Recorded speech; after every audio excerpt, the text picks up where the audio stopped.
right. Well, good morning and good afternoon, everyone, and welcome to today's Exploring by the Seat of Your Pants event. My name is Joe Grabowski, and I'll be your host for today. Happy World Ocean Week to everybody, and a big belated Happy World Ocean Day. Yesterday was June 8th, World Ocean Day, and all week long, we've been celebrating our ocean in partnership with the Explorers Club. So I'm down here in New York, in Manhattan, at the Explorers Club, and hosting an amazing series of events this week with ocean scientists, researchers, filmmakers, and conservationists who are all sharing the ways that they're documenting, researching, and protecting our ocean. So we still have a jam-packed 2 days coming up. So if you visit exploringbytheseat.com, you can find all the events there, /Ocean Week, see what's coming up, watch past live events, register to tune into the ones coming up. You might even be able to snag a camera spot for one of the events that are still coming up this week. We are kicking off a really cool theme today called Green Ocean. So we're focusing on that plant life that's so important in our planet's ocean. We're going to talk seagrass, we're going to talk kelp, we're going to talk mangroves. And so kicking us off this morning, we've got Benjamin Jones. He co-founded the marine conservation charity Project Seagrass after realizing that seagrasses were frequently ignored in the world of marine conservation. So this global organization aims to conserve seagrass ecosystems through education, to influence research and action, and Ben focuses on working to enhance understanding of the importance of seagrass using creative design to communicate scientific research to the wider public. And this is also really cool. If you've ever seen the amazing BBC series Blue Planet 2, Ben was the scientific advisor for that. So let's bring Benjamin in live with us right now. Hey, Ben, how are we doing today? Good, thank you. Thank you for having me. Happy belated World Oceans Day for yesterday as well. I'm really happy to celebrate the ocean and this amazing week of activities you have planned. All right. Well, amazing to have you joining us today. You're in Wales, right? I am in Wales, yes. Rainy Wales today. Doesn't look inviting for some exploration of the ocean today, but maybe tomorrow will be better for me. All right, fair enough. Well, Ben, I'm going to let you take over for a little bit. We're going to get a Kahoot ready for the kids behind the scenes as well, and then we'll have some Q&A time. So the floor is yours for now. Thank you. So yes, I am Benjamin Jones. I am a co-founder of Project Seagrass, and I'm a marine biologist focused on this amazing plant that we see here. So always about seagrass with me. And my journey with seagrass started right here on a beach in the Dominican Republic. And I guess little did I know that there was something under the water in this bay that would ultimately change my life, change the direction of my work. And as soon as I started to snorkel and to swim in this bay in Dominican Republic, I saw thousands and thousands of fish and animals. And at the time, I was very much focused on coral reefs. They were always what I wanted to go and see. But I was just amazed by the amount of fish that were just within the shallow waters of this bay. And obviously, these animals and fish and animals are all different shapes and different sizes, like these starfish and this electric ray that we have here. And some of the others were really weird shapes, like these cardinal fish and this scorpion fish that you can see on the right. But the key thing is that all of these fish and animals, they were using this green stuff, this green, grassy looking vegetation on the bottom of the seabed. And at the time, I didn't really know what it was. I didn't really understand that this was seagrass. It hadn't been in any of the books that I'd read when I was learning to become a marine biologist. It hadn't been in any of the wildlife documentaries that I'd seen. But I now know that this is a seagrass meadow, the savannas of the sea. And the more I learnt about them, the more I realized that these are really, really special, unique places in our ocean. I found out that seagrasses are actually these really unique marine plants. So unlike seaweeds or algae, they're actually true plants. They're just like plants that we have on land, and they're closely related to things like water lilies, stuff that grows in rivers and ponds. And seagrasses are really special because they're the only plant in our ocean that has roots. And I say only plant in our ocean, but mangroves also exist within our ocean, but they tend to grow on the shoreline, whereas seagrasses can actually grow fully submerged.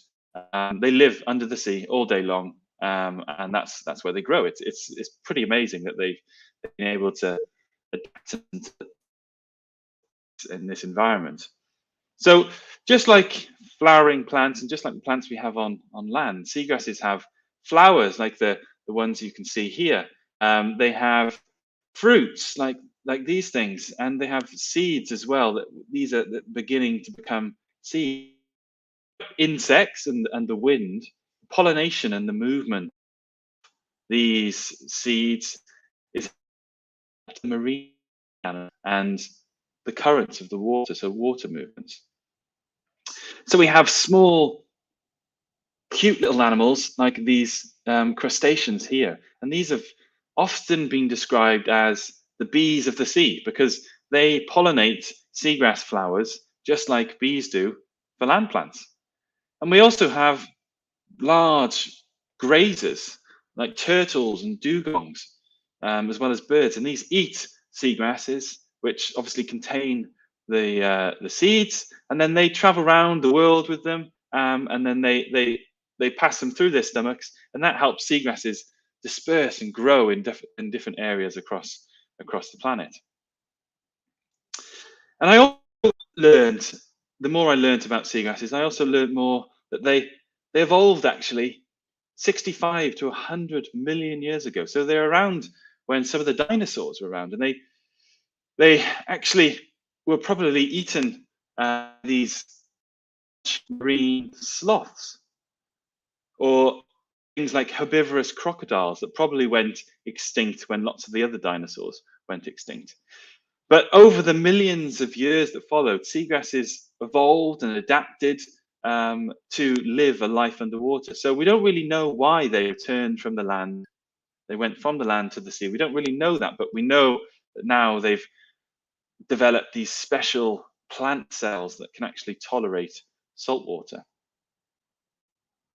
And the more again I learned about seagrasses, I learned that how they're vital for things like biodiversity, things like fish and protected species like rays and dugongs. And I found out that you can actually get 40 times more fish and invertebrates in a seagrass meadow than in an area of just sand.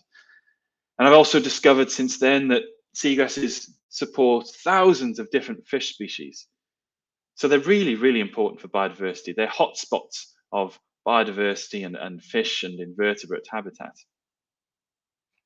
And because they're hotspots for marine life, they're also very important for fishing. And seagrasses act as a sort of nature's supermarket. So lots of people around the world, they might take a trip down to the beach, down to their seagrass meadow and go fishing.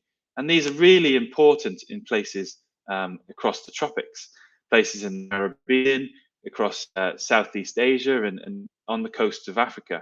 They're very, very important areas for local people, local communities to be able to collect food. It's just like going to the supermarket, really.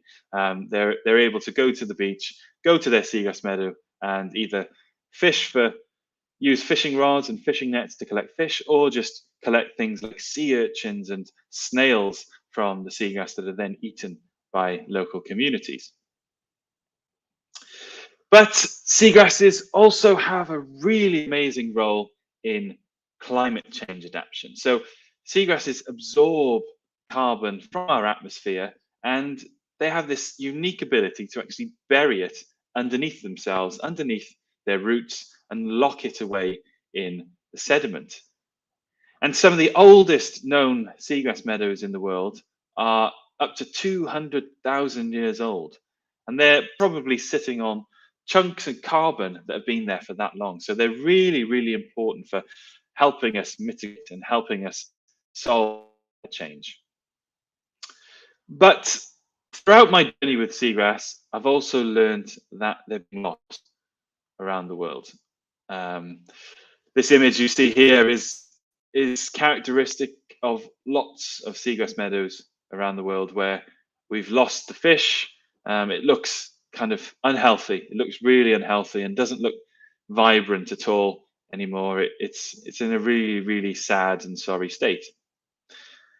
So, I came to this idea that we really, really need to work together to conserve seagrasses. And that's where Project Seagrass came in. So we started Project Seagrass as this aim to conserve and protect not just seagrass meadows here in Wales, where I live, but all the seagrass meadows across all of the world. And although that's a big, big task, we're starting to see hope there, and lots of initiatives, lots of programs around the world are starting to give us a bit of hope that we can actually make a difference for seagrass. So one thing that we're doing to try and bring back seagrasses, to try and restore and is gardening. Basically, we're gardening under the sea. So we have large groups of divers, of snorkelers, and even volunteers from schools to scout groups, and they go out into the seagrass meadows with us and help us collect all of these seeds. And what we use these seeds for is then to plant what we like to say, plant hope. So we plant seeds out on the seabed, just like you would do in your garden or in wildflower meadows, and then these grow and turn into vibrant-looking seagrass meadows. So what we want to try and do is see less of these small seagrass plants, and end up getting to these larger seagrass meadows that are really, really vibrant, really beautiful. And there's lots of success stories around the world that really give us hope that this can happen. But in summary, I think we need seagrass, and seagrass really needs us at the same time. Thank you for my little intro into seagrass, and I'm looking forward to seeing your quiz. All right, Ben, thank you for that great intro into the ecosystem of the seagrass. It's an amazing ecosystem, so important for biodiversity, and that work as an underwater gardener is pretty cool. Making sure that we can have those seagrass beds for hopefully generations to come. Very, very cool work. And that must have been an amazing experience. I'm sure many of our students have watched some of the Blue Planet series. So being a scientific advisor for that would have been probably a great experience.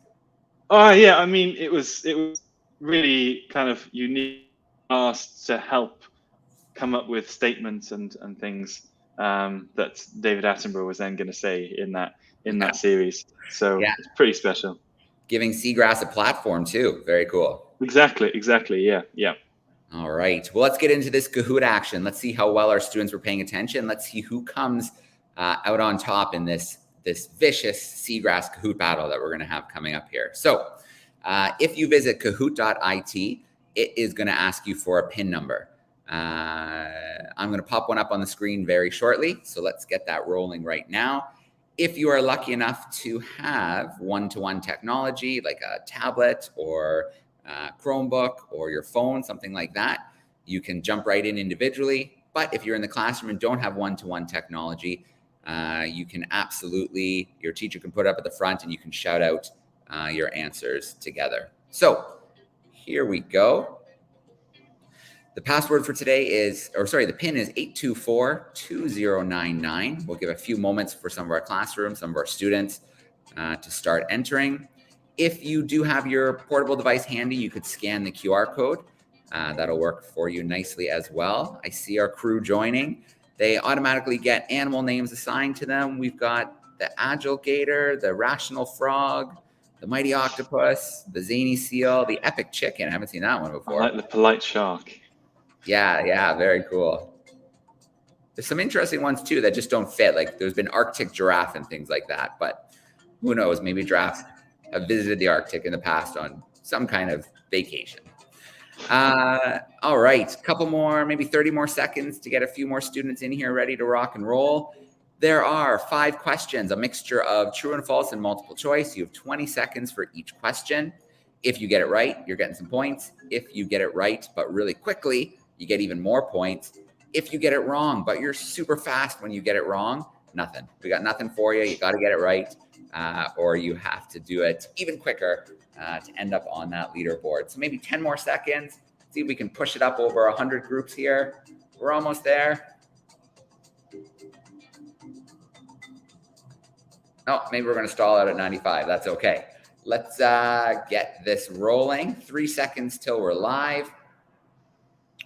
And let's see what happens here. So our first question, where did Ben's seagrass journey begin? Was it Australia, Cuba, the Dominican Republic, or Fiji? Where did that seagrass journey begin? Got a couple more seconds on the clock here. Get those answers in. Ooh, a little bit of a mix. A few went with Australia, but most went with the Dominican Republic. That's a great start. What's, a place like the Dominican Republic is a pretty, big tourism hotspot. What's kind of the state of seagrass in a place like the Dominican? Unfortunately, not great. Dominican, I guess, the science there primarily been around coral reefs, as with lots of areas in the Caribbean. So seagrass has somewhat been an afterthought. And I remember at the hotel that I went to, the hotel would actually be using a digger to dig up seagrass from that bay. Which is obviously not good at all.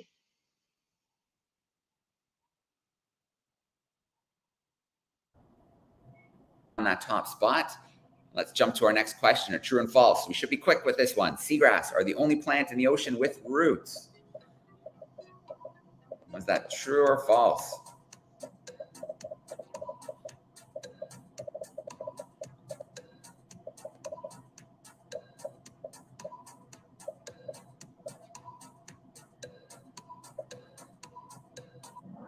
All right. Ooh, very split on that one. But as we did talk about, mangroves do have roots, but they're not always completely submerged like the seagrasses.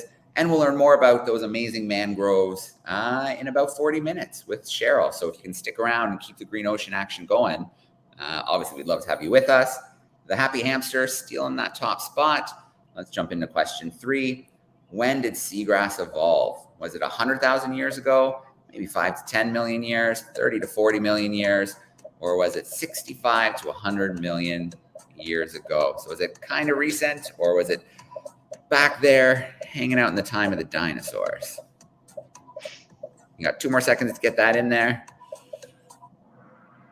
All right. Most of our students went with 65 to 100 million years ago. What did that do to us? The dazzled pigeon steals that top spot, and we're going into our 4th question. Seagrass seeds can be dispersed by birds, sea turtles, dugongs, or all of the above.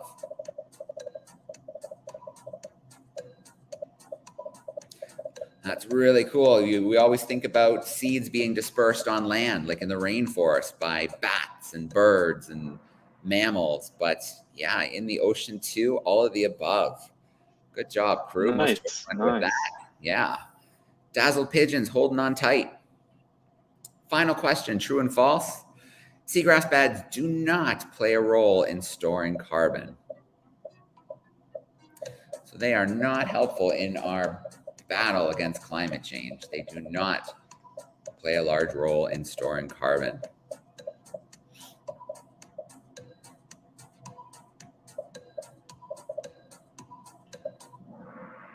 All right, most went with false, and we know that they play a very important role in storing carbon. And I'd imagine, Ben, that as we destroy seagrass beds, we're just releasing that carbon. Unfortunately, yes. So every time a seagrass meadow is lost, every time we throw an anchor in a seagrass meadow, it's a bit like the ozone layer, really. As soon as you start to make a hole in a seagrass meadow, that carbon gets released and all of the carbon ends up back in our atmosphere. All right. Let's check out that podium. Third place. Who we got? Third place, we have the Joyful Piranha. In second place, we have the Dazzled Pigeon. And holding down that top spot, taking the Seagrass crown trophy. Ooh, the Champion Otter sneaking in. Great job to everybody tuning in. Obviously, we love to have our interactive fun. Let's shut that down so the music stops. There we go. And let's get into some Q&A action. So if you are tuning in via YouTube, use that chat sidebar. Let us know where your classroom's hanging out. Of course, send us in some questions for Ben, some seagrass questions, some ocean questions. But for now, let's start meeting some of our live classrooms. So who do we have first? Let's go to Madame Jen's crew. They're a grade 5-6 virtual crew here in Ontario, Canada. And I'm going to bring them in now. Hey, Madame Jen, how are we doing today? Pretty good, thank you. So had a few different questions, so I'll try to group the ones that are similar together. Do you think that seagrass can survive on land now? Like, I realized they did kind of go to the ocean probably to save themselves or whatnot, but do you think it could survive on land? And where could we find seagrass, like where else in the world kind of thing? Like in Antarctica was a question? So seagrass grows on every continent except Antarctica. I guess as we move towards a changing climate, I think seagrass will eventually find its way down there. But seagrasses do exist high up onto that intertidal. So when the tide goes out, seagrasses can become exposed to the air, to the sediment, to the air. So they can exist, but they do need to be then submerged again by the sea for them to kind of rejuvenate and get wet again. All right, so they've got a little period of time, but it's definitely not a long-term thing for them. No. Okay. Let's grab another camera classroom. Let's go. We got some third graders in Massachusetts. Let's bring them in next and see what they're up to. Hey, Powder Mill School, how we doing? Everybody wave. Yeah, we're doing good. Nobody can. Alex, ask your question then. Over there, near the microphone. So, Can seagrass be different colors? Great question. Great question. Yes, actually, yes. Seagrasses can primarily they're all very green, but there's some species that actually turn red. There's even some species that have these orange stripes, and there's some species in Australia that actually have thick, really black. So we've got a few different colors of seagrasses. thank you. Great question. We're going to come back your way to see if there's a follow-up soon.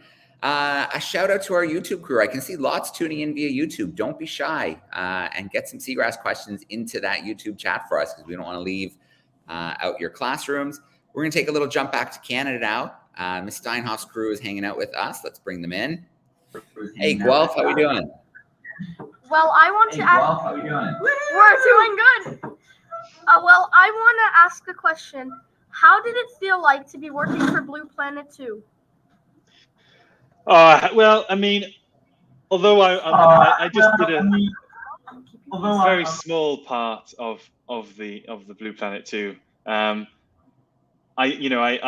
only gave a little bit of scientific advice. Really, although it's still pretty big to be asked about something that you've always been very passionate about, like seagrasses. To have that opportunity to get the message and kind of let other people know about how seagrasses are through something like Blue Planet 2 is very cool. I was very, very, very happy to do that. And I did get to go to one of the premieres and see David Attenborough talking. So that was pretty special. All right. Very, very cool. And if you haven't checked out really anything the BBC puts out in that natural history space is pretty awesome. But Blue Planet, yeah, is right up there. There's also a great shark series. It's definitely worth checking out too. BBC Shark. Okay, where are we going now? Let's go to Miss Chan's class. Where are they joining us from today? We have a Kitchener crew in Ontario, so let's bring them in. Hi. Hey, Miss Chan, how you doing? We're doing well, thank you. Are we able to share our screen? We have a virtual class here with some questions here. Yeah, give it a go. Okay, sure. Here, let me see. I can't hear anything. I can hear them. Hey, virtual crew, how you doing? I can't hear you talking. 1 second. Let me see if I can. I will see if I can get them on here. Okay, there we go. Yeah, here they come. Let me bring them in. There they are. Hey, crew. So we have a couple of questions here. Let me just take a look at the chat real quick. It looks like we have where is the most where is the most populated where's the most populated place to have seagrass? Where is the most populated place, and which animals rely on seagrass the most? The most seagrass in the world is in the Indian Ocean and the Pacific Ocean. So it's the Indo-Pacific region. There's more seagrass there than anywhere else in the world. But the world's biggest seagrass meadow, I think, is in the Bahamas, and that's a really, really, really large single seagrass meadow that's so big that it takes people, I mean, weeks and weeks and weeks to be able to actually map and monitor that. And the other question was, which animals rely on seagrass the most?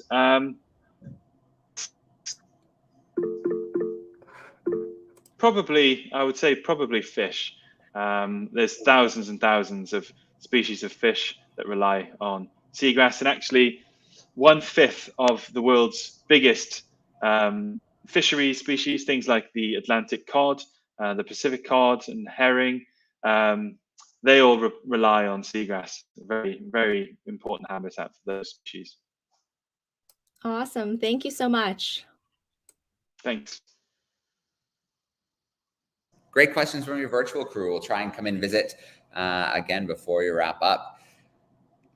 Okay, so a question here coming in from YouTube, Ben. When you go out and you plant some seagrass, what's that recovery time look like?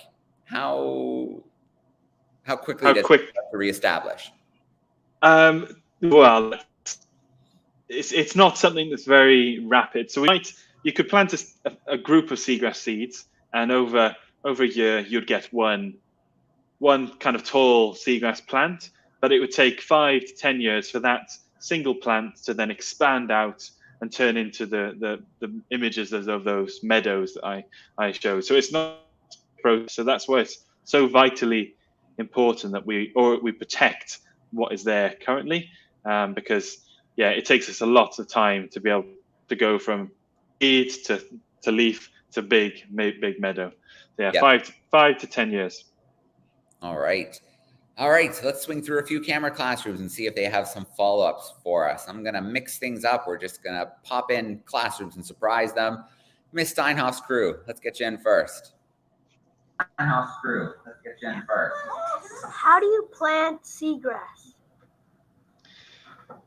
Well, that's a good question. We actually use lots of different methods. So one method is planting, collecting those seeds and putting them in these little like bean bags that are made of biodegradable material, and then we go and put those bean bags in the sand. Over time, biodegrade, and the seagrass shoots up out of those bags. But there's also a member of our team that has developed a Seagrass Speed Gun.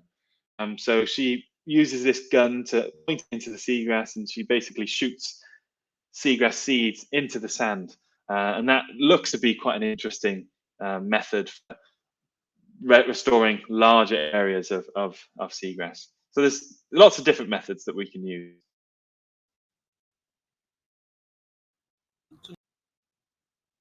Good question. Let's see. Let's go to Massachusetts. Let's bring them in.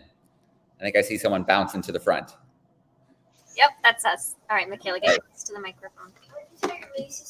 What can we do to help seagrass grow and protect it? That is also a very good question.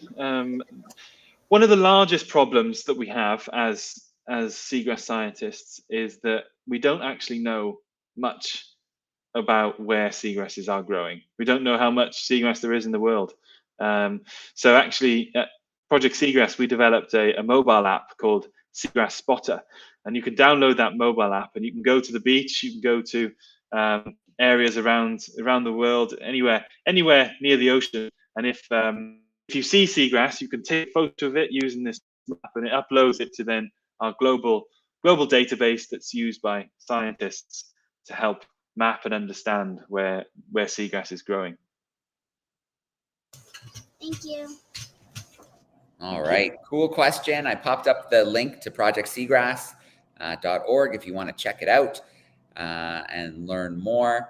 And I think citizen science is such an exciting tool and such a great way for, people who might not be classically trained as a scientist, but it doesn't mean you can't contribute valuable data points and research. People are traveling around the world, places scientists aren't always visiting. So bringing back some really good data, whether it's in the Arctic or in the oceans or sampling plastics. So citizen science is a really cool, you can put apps on your phone and monitor the clouds for NASA and things like that. It's pretty wild. It's so cool. It's pretty cool. Yeah. And people have discovered stars and, things, new planets just through citizen science. It's really, really amazing. Yeah. Awesome. All right. Miss Chan's crew, do we have another question?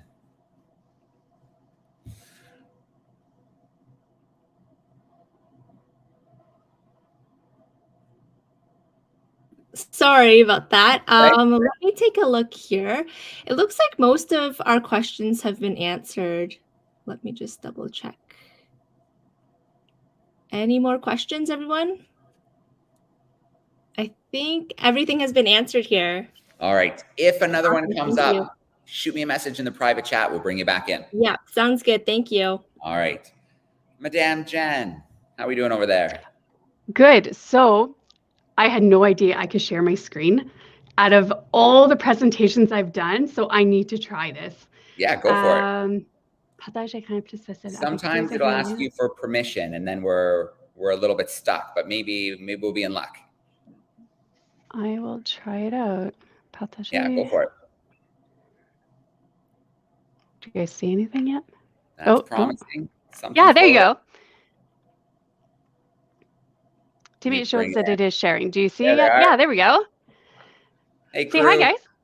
So I have a bunch of them that close their cameras. But we do have a couple questions for you guys. So, Sienna?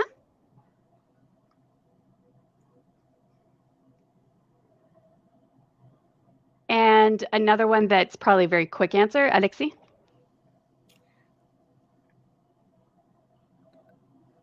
Madame Jen, the sound didn't come through. Can you repeat those questions for us?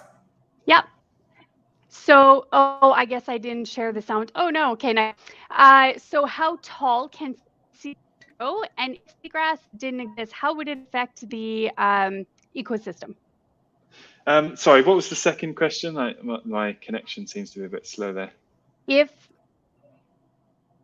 seagrass did not exist, how would it affect the ecosystem? So like how many animals actually eat it and... Okay, yeah. So the first question, that how tall can seagrass grow? There's actually a species that I think grows in Japan that is 7 meters long. So that's tall enough. So imagine snorkeling or swimming in the ocean and you're swimming through a seagrass that's taller than a giraffe. I haven't done it yet, but it's on my seagrass bucket list to go and visit this this type of species grows to be that tall. And if seagrass was no longer there, if all the world's seagrass disappeared tomorrow, I think the biggest problem that we have would be that all the carbon that is stored in the seagrass would be released. Carbon, it's like seagrasses are like a ticking carbon bomb. If we if we don't protect them,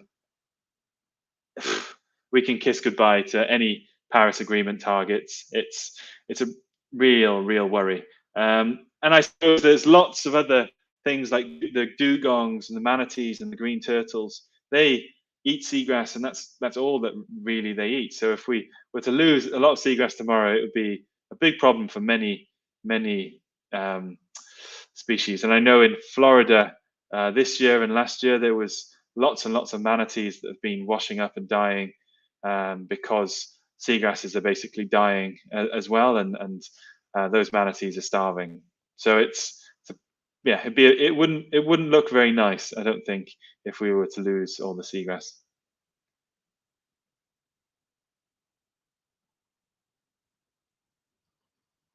You're on mute, I think, Joe.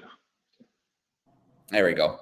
We know with climate change that it's warming the waters, and that's changing lots of things. It's changing the range of animals. Some are losing range. Some are moving into areas they haven't been before. How does a warming ocean affect seagrass? Are they impacted by warming in the ocean? Yes, they are. And climate change it's still a bit of a topic where we're really unraveling the new science about, but there seems to be both positive and negatives.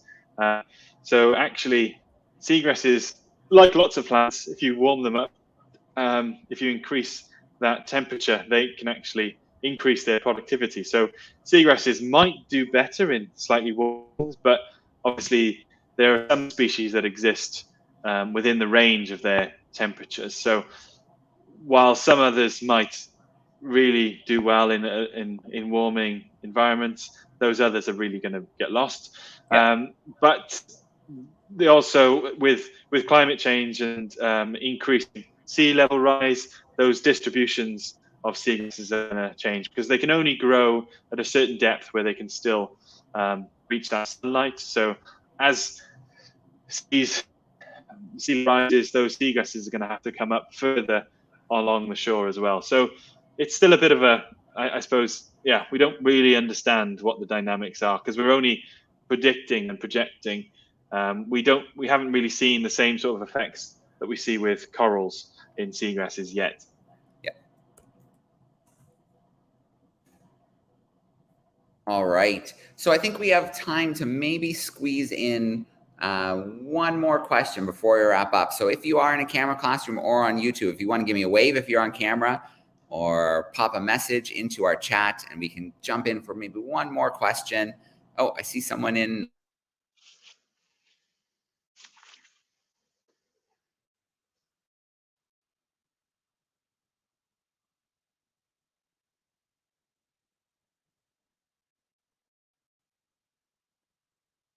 Looks like a Lilo and Stitch. Oh, there we go.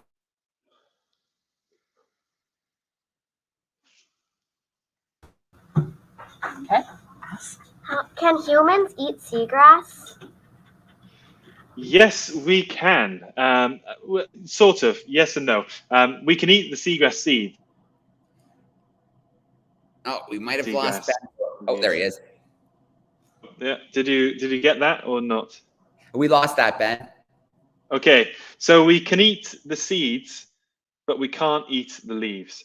So in Mexico, there's a Native American tribe along the somewhere in Mexico that actually used to collect those seagrass seeds, and they'd make like a cereal type porridge out of seagrass seeds. So we can eat seagrass seeds, but we can't eat leaves. We can eat. Thanks, Ms. Steinhoff's crew. Great questions from all of our classrooms today. I want to start off with a huge shout out to all of our classrooms. Thank you so much to our YouTube crew. Thank you so much to our camera classrooms for those great questions as well. A big shout out to the Explorers Club for hosting us this week and helping us connect with some amazing scientists and explorers from around the world. If you are in New York or close by, all week long the club is open. There's events you can come and join in person and meet some great people here. In fact, today our ambassador is mangroves. So we have a mangrove panel coming up at 4 o'clock here. So if you're close by and want to hang out with some great ocean folk, the Explorers Club is your destination here.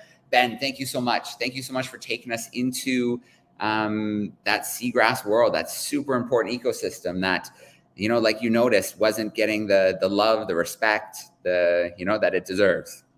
No. Thank you for having me, and really great questions. Really nice opportunity to spread that seagrass love. All right, awesome. Well, I hope more classes are joining us today. We've got 2 more back-to-back events. So first mangroves at 10 a.m. Eastern, then kelp at 11 a.m. Eastern. And then at 1 p.m. Eastern, we have a special guest joining us, Brian Scarry, an amazing National Geographic photographer.